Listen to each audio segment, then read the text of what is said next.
Good evening. How is everybody doing? I haven't been on for, I think this is my second day that I didn't quite get there this week. And anyway, I've had this calling to come to the park all day. So I'm finally making it here. And I figured I'd share it with y'all. I will turn this around. Hi, Jean Marie. Hang on. So, I'm here again at Stanley Quarter Park. Some of you know that I come here to walk on a pretty regular basis. It's so nice here. And looks like a lot of people have been here today and over the weekend they're gonna be, which is kind of nice, right? So I've been busy for a couple of days. After a long period of time, my son-in-law and his daughter, my first grandchild, and his mom had the COVID and were kind of quarantined and sick and all that for quite some time, and I wasn't able to see any of them until just this Friday. So I feel super blessed and very, very happy about that, to be honest with you. It's been quite a long time. As I was thinking back that it was been almost 4 months. So it's a long time to not see your granddaughter, who's only 4, and how much they change so quickly when they're that age. So I'm just super, super grateful. And then I've also been thinking about what I wanted to talk about next, which is the 4 agreements. So the 4 agreements are we back? Sorry about that. I think there was a little glitch there. So being impeccable with your word is, I think, very tough. A lot of times I just say stuff. You probably do too. Just say stuff, right? It just like comes out. Sometimes you want to grab it back and pull it back in and go, oh, why did I do that? I know that there's a few people out there in the in the world that do that on a pretty. Oh, we got a loud car coming by. So I think it's important to be impeccable with your word. I think it's probably super, for me anyways, I think it's very, very difficult. As much as I would like to be, it's a goal. I certainly don't reach it on a daily basis, but I am aware of it. So I guess that's a start, right? Nothing comes until awareness first comes to mind. And it is an awareness that being impeccable with your word to not harm yourself or others, that's a tall order. I don't know about you guys, but boy, that's a tall order for me. And I guess probably when I think about it, the word impeccable, it just seems almost unreachable in a lot of ways. To be impeccable with your word seems like an unreachable goal, but better knowing that I can strive for it, right? Even if I don't reach that ever on a regular basis or on a daily basis. So when I think about that, I also think about being kind. For me, that's, I guess, a big piece of that. If I'm going to be impeccable with my words, I don't want to harm myself, but I don't want to harm others. So I'm going to do my best and naturally fall short at times, many times probably, to say what I mean what I say, and don't say it mean. You've probably all heard that. A lot of you may have heard that over the years. And yeah, Laura, words you can't take back, right? So I think that's it's part of being human. And as I've said before, and I will continue to say, don't beat yourself up if you do it. Just keep working at it. There is no perfection in any of this. There's no perfection in life. There's no perfection in any of the agreements. There's no perfection in the 12 steps. There's no perfection in any of those things. So it's what you do on a daily basis that makes the difference, though, right?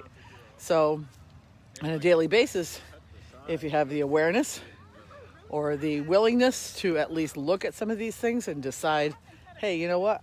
This is important for me. Isn't this a pretty little gazebo? I love this. Hi, Lorraine. Hi, Jim.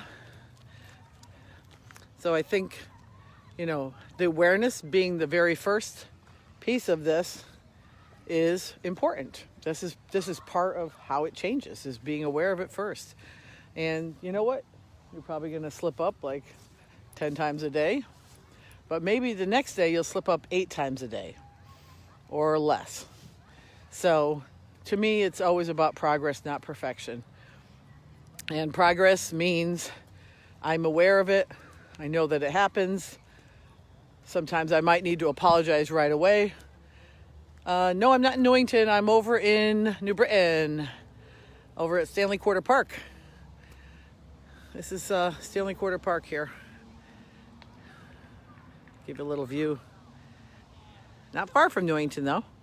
I'm like 2 miles away from the border. Very, very close.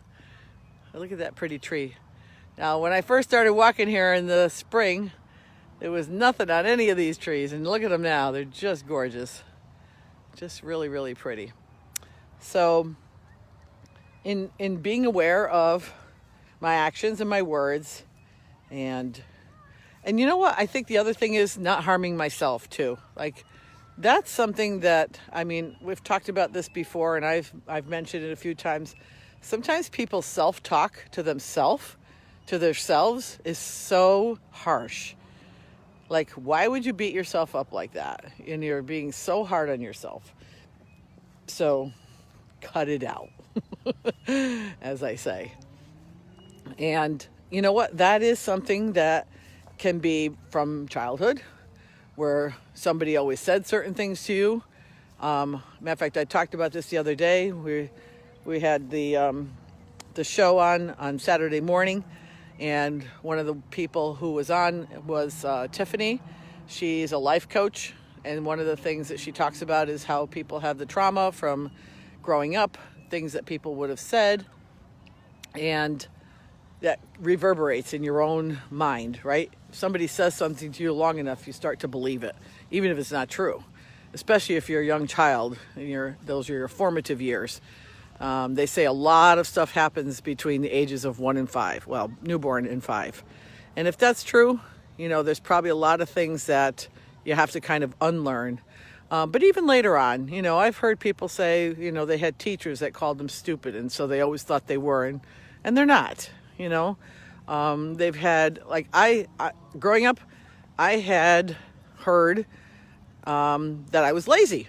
I was told a lot of the time I was lazy. I am nothing near lazy. Never have been, probably never will be. Probably the furthest thing from the truth. But for some reason, if I didn't do what maybe somebody wanted me to do, and in our family, we are a family of doings, you had to keep doing all the time, and not to take away from anything my parents did for parenting or anything like that, but they did what they thought was best, and they were raised the same way. So those kinds of patterns continue, right? And I'm not lazy, never have been. I've had moments in my life where I wasn't very productive, I can tell you that, but most of that came from things like depression or going through rough times, and that happens to people on a regular basis, and I'm not alone there. That I know for sure. So, look at these ducks just going merrily down the way. Aren't they adorable? So, yes, I'm not lazy. I had to reprogram myself. It became clear to me when I was in my early 20s that I kind of was buying into that, and then I realized how much I actually do. I mean, I raised 3 kids pretty much on my own. I had the help of my family, all that. But you know what? You still, if you're a single parent, you're not a lazy person, because just by virtue of the fact that you've got to take care of those 3 little babies. So that's one of the things I think about when I think about people's self-talk, you know. So being impeccable with your word might be, don't talk about yourself in a negative way. Do not do that to you, you know, and you can stop that. And I know that it's hard. It was hard for me. But again, until I knew what it was, there wasn't really a whole lot I could do about it. And once I recognized it, then I started working on it. One of the really great tools that I found way back when in the early 80s was 1980s, not my 80s, I'm not there yet, is the Louise Hay affirmations. And along with it, I always do the tapping, EFT, emotional freedom technique. And for me, those 2 little protocols are habits. Those are actually habits of mine on a really regular, daily basis. They say whatever you do on a daily basis determines the outcomes of how your life will go forward, right? So it's your daily habits that make a difference. Here's one. How many of you guys make your bed every morning? Did you know that that's a habit of wealthy people? That they make their bed every morning. There's some kind of a sense, and I do, when I heard that, I'm like, how cool is that, right? So, and how easy is that? Like, you can literally take almost no time at all to make your bed. And that gives you such a feeling of accomplishment. When I wake up in the morning and once I'm out of bed, I right away make my bed. Like, that's a given. And I've been doing it for years. And when I read that somewhere, I don't even know where I read it, but somewhere's along the lines, I read something about that. Successful and, successful people, some of the habits of successful people. You can probably Google it. Who knows? It's probably out there somewhere. Darren Hardy, maybe. Trying to think who else might have something like that. Jim Rohn. Anyways, so doing something, on a daily basis. So for me, it was tapping and using affirmations was really important to kind of get those things in my head, to remove the ones that were not healthy and very negative, and input some good stuff. They always say garbage in, garbage out, right? So you don't want to put any garbage in. If you had some garbage stuff coming in there and you didn't, until you recognize it, you couldn't do anything about it. But once you did, you could do something about it, then you got to replace it. The law of vacuum is such that you cannot do something about something by simply removing it without replacing it with something else. That's the law of vacuum. If you've never read about it, something will always come to fill that space. So if you choose something wise that is for your health and for your wealth and for your success and for your feeling good about yourself, you choose it to put something good in that space where it was negative talk, negative self-talk, then you have an option, right? So it's always important to remember that. And that goes along with physical things. I don't know if you've ever tried to leave an empty space somewhere in your home or in your foyer or something like that. Something always comes to fill it. It's kind of ironic how it works. But that's literally a physical law, the law of vacuum. And I read a book many, many years ago. I think I was like, I'm going to say I was 18, 19. Her name was Catherine Ponder, Catherne. That's how you spelled it, her first name, Catherine Ponder. And it was the dynamic laws of prosperity. And one of the things she talked about was this law of vacuum. And I'd never heard about it before. And I was like, wow, that's kind of fascinating. So then I started to make notice of it and realize that, you know what, it actually is like a law. So let's say, for instance, you want to get a new rug in your living room, but you already have a rug in your living room, but you don't like it. So do you know what you need to do? You don't leave it there until you find the rug you want or buy the next one. You actually remove that rug and then imagine yourself with a new rug in there. the rug that you really want. And you do that by visualization or any of those tools. But until you actually are willing to release the old one, the new one's not probably going to arrive. Unless you just have, tons of money to spend and you're just going to go buy one, which that's a possibility too, but you had to think about it first, right? You have to get rid of the old one still before you put the new one down. So that's kind of the law of vacuum. That's kind of how it works. And I didn't know about that until I read that book, and I thought, wow, that's kind of interesting. So in order to replace a negative thought or a self-talk that's not in my best interest, I do have to learn to replace it with something else and put something else in that place that's going to be good for me. And I do want good things in my life, and good things do come to me all the time. And I'm blessed, I'm blessed. So, and you are too, the people who are alive right now in 2020 are truly blessed to be able to see the things that they are able to see, to be able to connect with people the way they are able to connect now. If this virus had happened 20 years ago, imagine how difficult it would be to, there was no Zoom, there was no GoToMeetings, there was no ability to FaceTime. Some of the things that we take for granted right now with technology didn't happen, right? Oh, you need a hardwood floor, girl? Oh, that's going to be a rough one. I'm not even going to go there. We got people commenting here. That's pretty funny. So I'm grateful, and I feel very blessed that the ability to connect with people and to be able to stay connected and socially connected with everyone that is important to me. And you too, the people who are important to you as well, right? So I think that's a real blessing to be able to recognize that and to be able to know that that's a reality of this happening right now at this time in the world, that we're able to continue to connect with people, that we're able to continue to FaceTime, we're able to certainly we are able to call people. We always could do that if you had a phone, but now with cell phones you can do it 24/7 and all over the world, and Skype, and just think of all the technologies that have happened just in the last 20 years. Hi, Bren. And I think it's really amazing. A little bit ago, I was talking to someone. My dad died when he was just before he turned 80, and it's coming up, it's a little over 7 years now.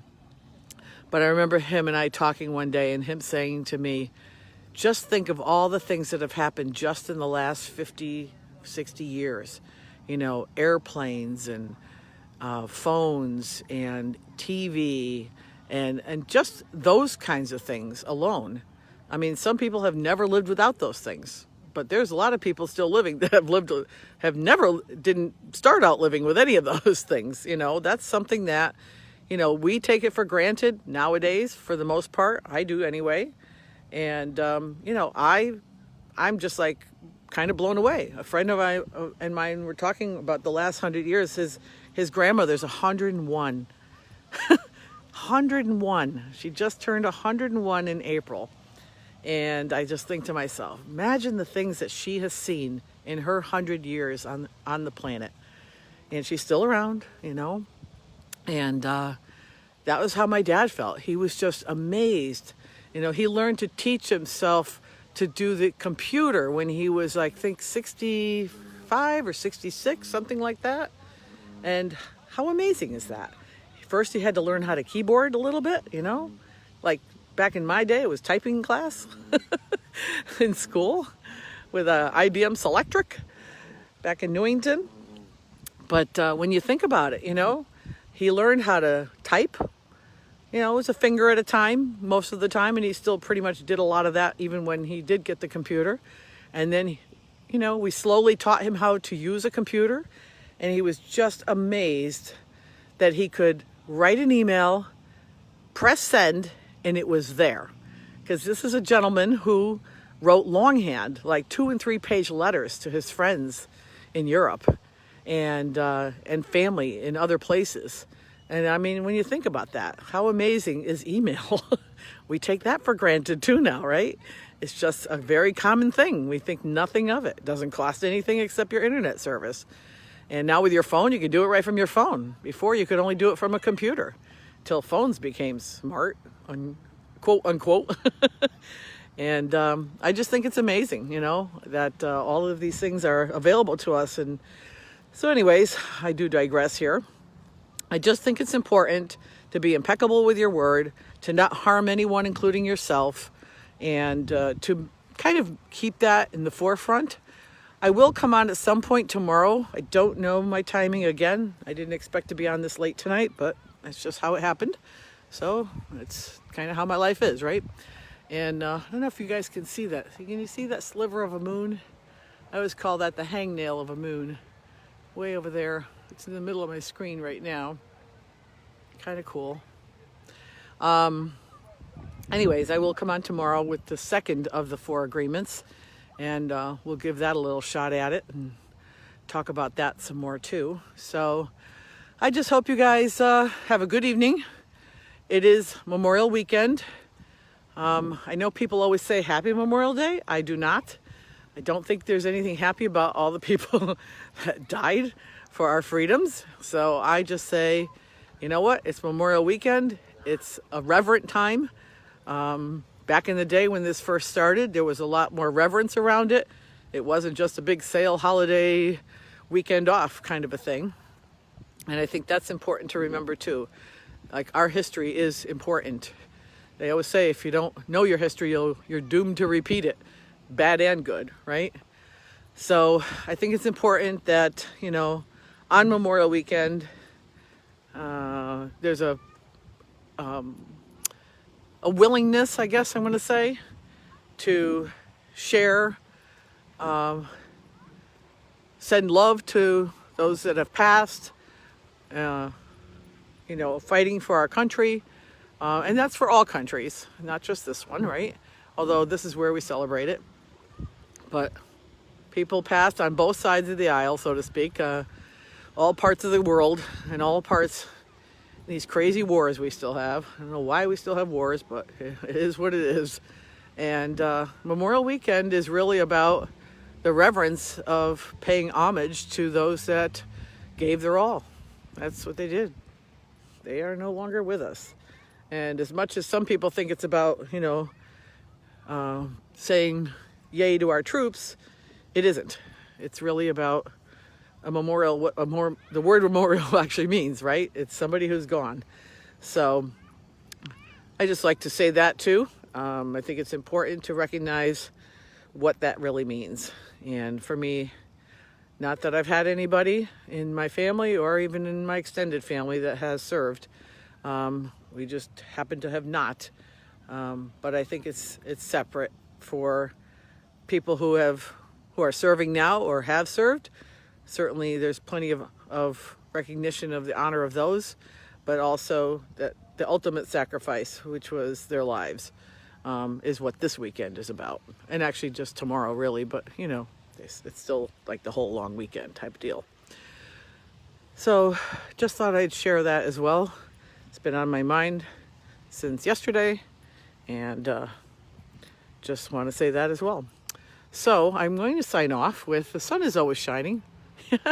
Can't see it now, but it's on the other side of Earth, Connecticut, from Connecticut to California. I'm sure it's shining over there right now.